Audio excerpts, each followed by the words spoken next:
Reece James ends the Caicedo v Rice debate, whilst Paqueta is up to his old tricks. Alonso's Madrid remain a total mess, and Flamengo pick up a 4th Copa Libertadores title. This is DMAC Daily, a proper battle at the bridge. Red Card FC back at it again, their 7th dismissal of the campaign. Yet despite another self-inflicted wound, the 10 men of Chelsea rallied to deliver a fearless display against Europe's most informed team, scoring via a set piece and pushing Arsenal all the way. Granted, the Gunners did inevitably hit back, yet even with the one-man advantage for well over 50 minutes, they struggled to maintain any real sense of control in this clash. Arteta's men were quite lethargic and in many instances physically outmatched, so not a great day at the office for Arsenal, but they did avoid defeat without their established centre-back pairing. They're 5 points clear at the top in December. Not a bad situation to be in. For Chelsea though, this was another statement result. I don't think many other teams in world football could pull that off right now, all things considered. Reece James with a colossal display. All the build-up for this clash was about Caicedo v Rice, yet it was the right back turned central midfielder who stole the show. I mean, the guy has always been a phenomenally gifted footballer, but it's the first time in years he's been able to stay healthy for a sustained period of time and looks a rejuvenated player in the heart of midfield. Esteval unfortunately fell victim to the red card substitution once again, but fair play to Maresca. This time he didn't change Chelsea's entire system. He just brought in a more athletic winger and it paid off. Now, does this performance make Chelsea serious title contenders? I personally think it's too early to say, but they are consistently improving, and that's without Cole Palmer. Add him into the mix fully healthy, and it's an additionally scary proposition for opponents. Also, I think it needs to be said at this point, but Robert Sanchez is low-key silencing the critics. He's low-key silencing me, because after 2 seasons of frequent howlers and just looking so unconvincing with both his hands and feet, I was shocked that he was still Chelsea's number 1. I try not to be too reactionary with my opinions, but the verdict for the majority of Chelsea fans were already in. He simply wasn't good enough. But then he quietly had a phenomenal back end to last season's campaign and an even better Club World Cup, picking up the Golden Glove. And this season, barred that one disaster at Old Trafford, he's been outstanding. The error proneness has rapidly diminished. So many players are improving at Chelsea now, but none to Sanchez's degree, in my opinion. No doubt Man City will be celebrating this result as they are now within 5 points of Arsenal, but I just don't trust this team. Defensively, they're very suspect. In the end, it was Foden's individual quality that bailed them out against an average Leeds. Even if the table says otherwise, I think this City team is a long way away from title contention right now. Staying on the topic of Manchester, and United picked up a massive result on the road to Crystal Palace, coming from behind to secure all 3 points for the first time at Selhurst Park in over 6 years. Much needed confidence boosters for squad players like Xerxes and Mount, both picking up goals. Can't say the same for Kobbie Mainoo though, that man is clearly dead inside. Palace though, they looked exhausted out there. This is clearly not a squad equipped to handle European football. 8 members of today's starting 11 also started just a few days prior in the Conference League, completely crumbled in that second half. But hey, look on the bright side, Palace fans. At least you don't support Spurs. The toxicity brewing within that club is just wild. A fresh home defeat, this time at the hands of London rivals Fulham.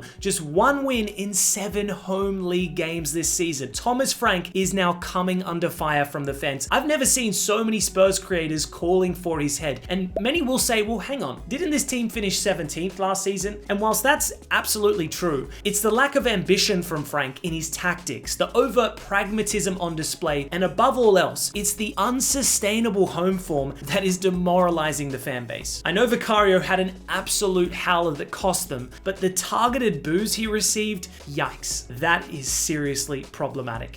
Meanwhile, West Ham also took an L at home at the hands of a struggling Liverpool side. Isak bagging his first Premier League goal for the Reds. Wirtz also with a far more positive contribution to the side. A much needed result for the Reds. Arne Slot seemingly vindicated in his decision to drop Mo Salah, although the main talking point of this game today wasn't by any Liverpool player or their manager, but rather from Lucas Paqueta having completely crashed out at the referee. Now remember, the Brazilian was notorious notoriously investigated for match fixing 2 years ago. He was eventually cleared of all charges, but today's incident shows that he's not doing too well, talking his way into a yellow card and then abusing the ref further till he was shown a second yellow. Even the Liverpool players were seen trying to calm him down. Truly farcical scenes, but he'd only go on to make it worse by hopping on social media claiming his outburst is a reflection of everything he's had to endure, which is an interesting way to spin your own ridiculous behavior. I'm sure he definitely has suffered psychologically from this entire saga, but brother, you are a Premier League footballer earning 150 grand a week. Go to therapy rather than taking your frustration out on a referee and then social media. That being said, maybe Paqueta didn't lose his head. Maybe it was actually calculated.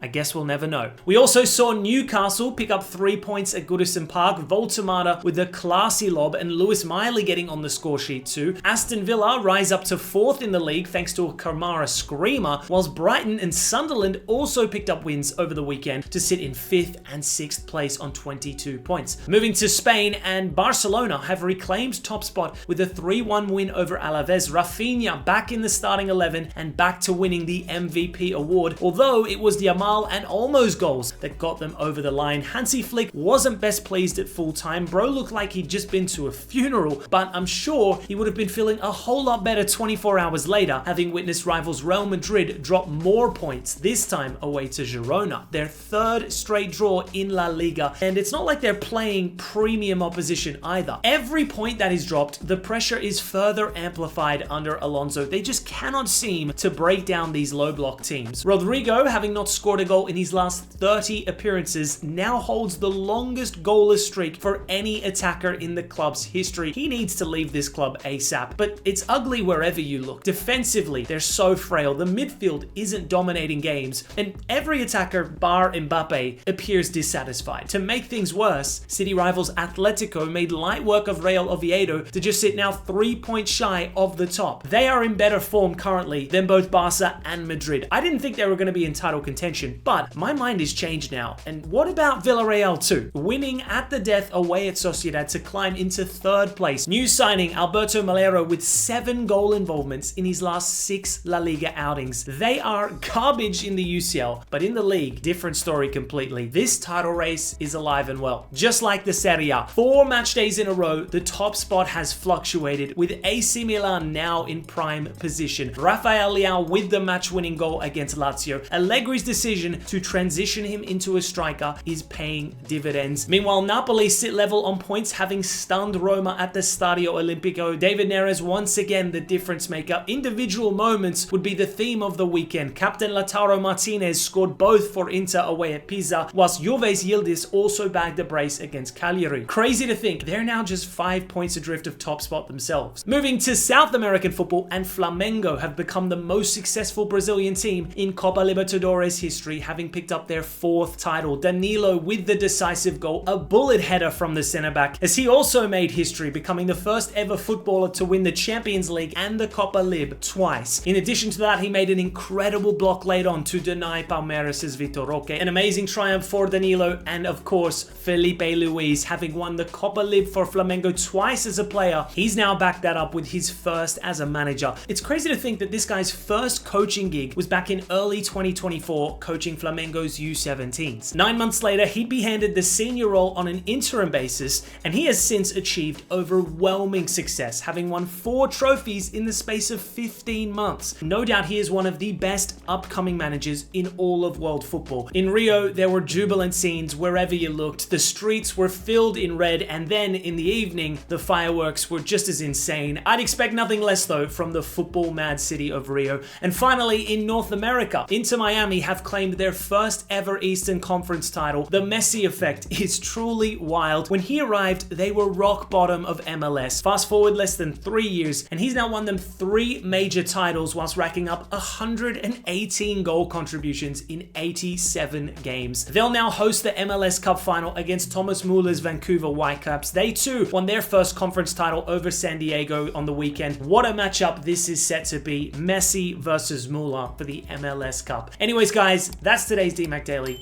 Catch you tomorrow.